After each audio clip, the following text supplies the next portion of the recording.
तो आज हम बात करने वाले हैं सूफी वाद के एक ऐसे सिलसिले की जो जो थोड़ा हटकर है ना? हाँ, बिल्कुल। थोड़ा अलग है।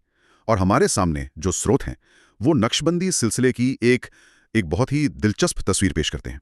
मतलब जब हम सूफीवाद के बारे में सोचते हैं तो अक्सर क्या ख्याल आता है? कव्वाली, जोर जोर से जिक्र। हाँ, एक तरह की मस्ती। लेकिन ये सिलसिला ये बिल्कुल अलग है। ये खामोशी का, अनुशासन का रास्ता है। आपने बिल्कुल सही पकड़ा। यही इसकी सबसे बड़ी पहचान है। और इसकी दो बुनियादें हैं जो इसे बाकी सभी सूफी सिलसिलों से मतलब एकदम अलग कर देती हैं। अच्छा। पहली है इसकी आध्यात्मिक विरासत यानी सिलसिला। ज्यादातर सूफी परंपराएं अपनी जड़ें हजरत अली से जोड़ती हैं, जिन्हें पैगंबर मोहम्मद के बाद ज्ञान का दरवाजा माना जाता है। हाँ हाँ। लेकिन नक्शबंदी सिलसिला अपनी कड़ी पहले खलीफा अबू बकर अस-सिद्दीक से जोड़ता है। और ये सिर्फ एक ऐतिहासिक तथ्य नहीं है, ये उनके पूरे आध्यात्मिक मिजाज को तय करता है। और दूसरी बुनियाद जो शायद इससे भी ज्यादा दिलचस्प है वो है जिक्र करने का तरीका। बिल्कुल। जोर जोर से अल्लाह का नाम लेने के बजाय यहाँ जोर खामोशी पर है, दिल ही दिल में याद करना। बिना जुबान हिलाए। तो चलिए आज इसी खामोश परंपरा के इतिहास, इसके गहरे दर्शन और इसकी अनूठी प्रथाओं में जरा उतरते हैं और समझने की कोशिश करते हैं कि ये क्या है। जरूर। तो सबसे पहले इसी खामोश जिक्र पर आते हैं। इसे जिक्र खफी या जिक्र कल्ब यानी दिल का जिक्र भी कहा जाता है। ये परंपरा इतनी खास क्यों है और इसकी शुरुआत कहाँ से हुई? मतलब ये विचार ही अपने आप में बहुत शक्तिशाली है कि ईश्वर को याद करने के लिए आवाज की जरूरत नहीं है। देखिए, इसकी जड़ें इस्लाम की एक बहुत ही मार्मिक और नाटकीय घटना से जुड़ी हैं, हिजरत। अच्छा, हिजरत वाली घटना। हाँ, जब पैगंबर मोहम्मद और उनके सबसे करीबी साथी अबू बकर मक्का से मदीना जाते हुए एक गुफा में छिपे थे और बाहर दुश्मनों ने ढूंढ रहे थे। हाँ बिल्कुल। उस वक्त आप सोचिए, जरा सी भी आहट जानलेवा हो सकती थी। तो स्रोत बताते हैं कि उस खतरनाक खामोशी के पल में पैगंबर ने अबू बकर को दिल के अंदर बिना किसी आवाज के ईश्वर को याद करने का तरीका सिखाया। वाह! तो ये सिर्फ एक तरीका नहीं है, ये उस मुश्किल घड़ी की एक याद भी है, उस भरोसे का प्रतीक है। सही बात है। इसका मतलब ये हुआ कि ये जिक्र बाहरी दिखावे के लिए है ही नहीं, ये एक बहुत ही निजी, बहुत ही आंतरिक संवाद है। बिल्कुल, ये जिक्र की रूह है। नक्शबंदी परंपरा मानती है कि जुबान झूठ बोल सकती है पर दिल नहीं। इसलिए जब दिल ईश्वर को याद करता है तो वो सबसे सच्ची इबादत होती है। ये एक ऐसी अवस्था है जहां इंसान हर वक्त चलते फिरते काम करते भी ईश्वर से जुड़ा रह सकता है। क्योंकि इसके लिए किसी खास जगह या वक्त की जरूरत ही नहीं है, आपका दिल हर पल जिक्र कर सकता है। एग्जैक्टली। और इसी से अबू बकर से शुरू होने वाली वो आध्यात्मिक कड़ी जुड़ती है, जिसे गोल्डन चेन कहते हैं, सिलसिलात अद्दहाब। हाँ। तो ये चेन सिर्फ नामों की एक लिस्ट तो नहीं होगी, इसका क्या महत्व है? नहीं, ये सिर्फ एक लिस्ट नहीं है। ये आध्यात्मिक अधिकार और ऊर्जा के हस्तांतरण का एक जरिया है। एक तरह से इस बात की गारंटी है कि जो ज्ञान और आशीर्वाद पैगंबर से चला था वो बिना किसी मिलावट के पीढ़ी दर पीढ़ी आज के गुरु तक पहुंचा है। और इसमें बड़े बड़े नाम हैं, जैसा कि स्रोत बताते हैं। अबू बकर के बाद सलमान अल फारसी, जाफर अस-सादिक, बयाजीद दिस्तामी। हर गुरु अपने शागिर्द को ये आध्यात्मिक विरासत सौंपता है। यहाँ एक बात मुझे बहुत दिलचस्प लगी। जाफर अस-सादिक तो शिया परंपरा में छठे इमाम हैं। हाँ। तो क्या इसका मतलब यह है कि यह सिलसिला कहीं ना कहीं शिया और सुन्नी परंपराओं को जोड़ता भी है? हाँ, ये एक बहुत ही सुंदर बिंदु है। जाफर अस-सादिक के माध्यम से इसकी एक उपशाखा हजरत अली से भी जुड़ती है, लेकिन मुख्य जोर और पहचान हमेशा अबू बकर की परंपरा पर ही रहती है। अच्छा। ये इस सिलसिले की एक, आप कह सकते हैं, समावेशी प्रकृति को दिखाता है कि आध्यात्मिक ज्ञान किसी एक धारा तक सीमित नहीं है, लेकिन अपनी पहचान के लिए वे अबू बकर की खामोश आंतरिक विरासत को ही अपनी बुनियाद मानते हैं। चलिए अब इसके दर्शन के दिल में उतरते हैं। स्रोतों में 11 सिद्धांतों का जिक्र है। कलिमाते कुदसिया। हाँ, पवित्र शब्द। इन्हें इस परंपरा की आत्मा कहा जाता है। इन्हें अब्दुल खालिक गिज़दवानी और बाद में बहाउद्दीन नक्शबंद ने मिलकर तैयार किया। ये सिर्फ नियम नहीं लगते, बल्कि जीने का तरीका लगते हैं। आप सही कह रहे हैं, ये असल में रोजमर्रा की जिंदगी में आध्यात्मिकता को घोलने के व्यवहारिक नुस्खे हैं। ये आपको दुनिया से भागने को नहीं कहते, बल्कि दुनिया में सही ढंग से जीने का तरीका सिखाते हैं। इनमें से पहला है होश दर दम, यानी हर सांस के प्रति जागरूक रहना। ये सुनने में तो आजकल के माइंडफुलनेस जैसा लगता है। हाँ, लगता तो वैसा ही है, लेकिन यहाँ एक गहरा फर्क है। क्या फर्क है? होश दर दम में ये सब तो है, लेकिन इसका असली मकसद हर आती जाती सांस के साथ ये याद रखना है कि ये जीवन ईश्वर का दिया हुआ है। हर सांस एक तोहफा है। अच्छा। सांस अंदर आती है तो ईश्वर की याद, बाहर जाती है तो दुनिया की गफलत से मुक्ति। ये सिर्फ एक दिमागी कसरत नहीं, बल्कि एक गहरी आध्यात्मिक साधना है। और एक सिद्धांत जिसने मुझे सबसे ज्यादा सोचने पर मजबूर किया वो है खलवत दर अंजुमन, भीड़ में एकांत। हाँ, भीड़ में एकांत। ये तो एक विरोधाभास जैसा लगता है। मतलब आप लोगों के बीच भी हों और अकेले भी, ये कैसे मुमकिन है? ये इस सिलसिले का शायद सबसे क्रांतिकारी और आज के दौर के लिए सबसे जरूरी सिद्धांत है। इसका मतलब है कि आप बाहरी तौर पर समाज में पूरी तरह शामिल रहें, अपने परिवार, अपने काम, अपनी सामाजिक जिम्मेदारियों को निभाएं। मतलब दुनिया से भागना नहीं है, बिल्कुल नहीं। लेकिन आपका दिल और आपकी आत्मा ईश्वर के साथ एकांत में रहें। आपका शरीर दुनिया में हो पर आपका दिल ईश्वर की याद में डूबा हो। ये तो आज की दुनिया के लिए एक बहुत बड़ा संदेश है। हम सोशल मीडिया पर सैकड़ों लोगों से जुड़े हैं, लेकिन अंदर से बहुत अकेले हैं। और ये परंपरा कह रही है कि इसका उल्टा करो, बाहर से लोगों के साथ रहो पर अंदर से ईश्वर के साथ अपना एक निजी रिश्ता बनाओ। बिल्कुल। ये बाजार के बीच में बैठकर भी अपने अंदर शांति बनाए रखने का हुनर है। नक्शबंदी संत अक्सर व्यापारी या कारीगर होते थे, वे समाज का हिस्सा थे।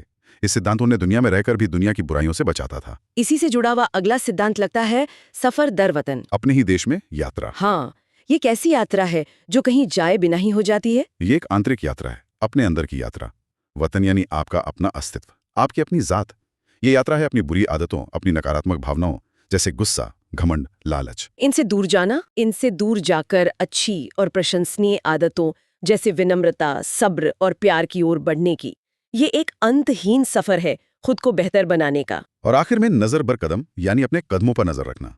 इसका क्या गहरा मतलब है? इसका एक शाब्दिक अर्थ तो है कि जब चलो तो अपने कदमों पर नजर रखो ताकि ध्यान न भटके, लेकिन इसका असली और गहरा मतलब है कि आपका हर कदम, आपका हर फैसला, आपकी हर सोच वो आपके अंतिम लक्ष्य की तरफ होनी चाहिए। अच्छा। आपको हमेशा पता होना चाहिए कि आप जा कहाँ रहे हैं। कहीं ऐसा तो नहीं कि आप दुनिया की चकाचौंध में अपना असली मकसद ही भूल गए। ये सिद्धांत आपको हमेशा अपने रास्ते पर बनाए रखता है। ये दर्शन वाकई बहुत व्यावहारिक और अनुशासित है, लेकिन यहाँ एक सवाल उठता है।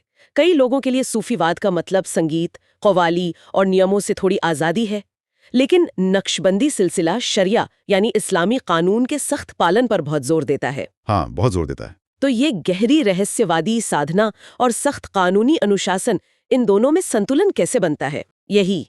यही तो इस सिलसिले की खासियत और ताकत है। और इस संतुलन को स्थापित करने का श्रेय जाता है बहाउद्दीन नक्शबंद को, जिनके नाम पर इस सिलसिले का नाम पड़ा। जिनका जन्म बुखारा में हुआ था। हाँ, 1318 में, आज के उज़्बेकिस्तान में। उन्होंने सिखाया कि शरिया और तरीक़त मतलब सूफी मार्ग, ये दो अलग अलग चीजें नहीं हैं।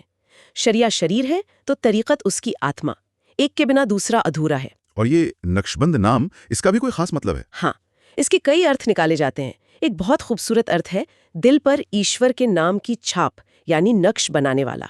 उन्होंने इस बात पर जोर दिया कि सच्ची आध्यात्मिकता इस्लामी कानून के दायरे में रहकर ही हासिल हो सकती है। उनके लिए शरिया एक बाहरी ढांचा है जो आपकी आंतरिक यात्रा को सुरक्षित रखता है। तो ये सिलसिला मध्य एशिया में मजबूत हुआ, लेकिन भारत में इसका असर बहुत गहरा हुआ, खासकर एक शख्स की वजह से, शेख अहमद सरहिंदी। उन्हें मुजद्दिद अल्फ़े सानी भी कहा जाता है, मतलब दूसरी सहस्त्राब्दी का सुधारक। ये बहुत बड़ा खिताब है। उन्होंने ऐसा क्या किया था? शेख अहमद सरहिंदी एक ऐसे वक्त में सामने आए जब भारत में मुगल बादशाह अकबर का शासन था, और स्रोत बताते हैं कि अकबर की धार्मिक नीतियां जैसे दीन-ए इलाही, हाँ, जिसमें सभी धर्मों के तत्वों को मिलाने की कोशिश थी, बिल्कुल, उसे लेकर इस्लामी विद्वानों में काफी बेचैनी थी।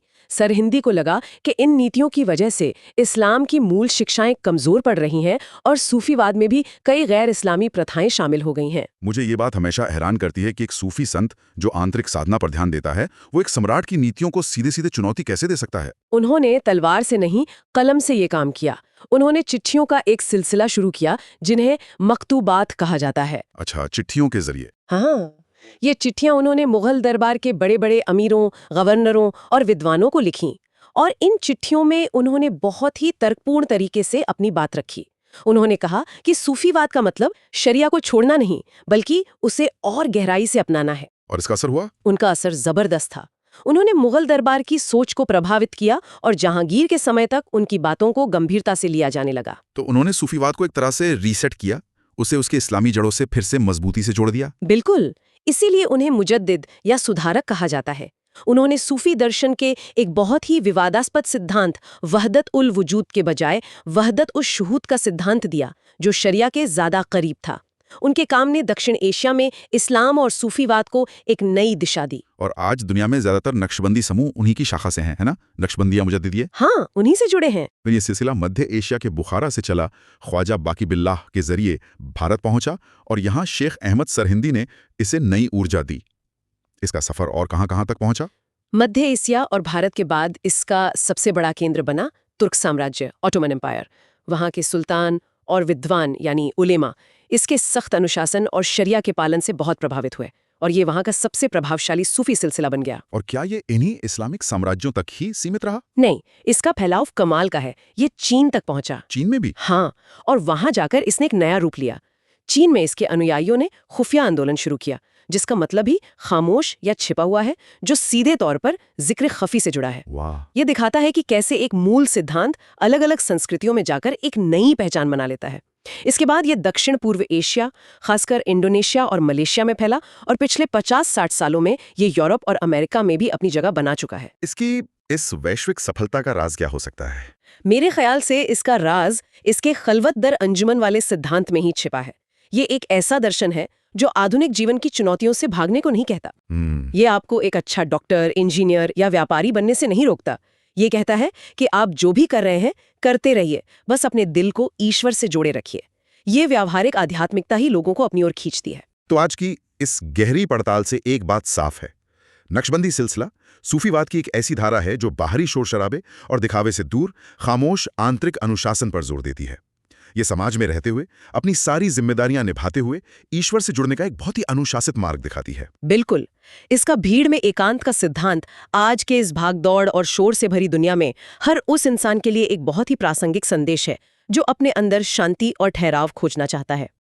ये सिखाता है कि सच्ची शांति बाहर के हालात बदलने से नहीं, बल्कि अपने अंदर की अवस्था को बदलने से मिलती है। हमारी आज की चर्चा के बाद एक सवाल मन में उठता है जो हमारे श्रोताओं के लिए भी सोचने लायक है।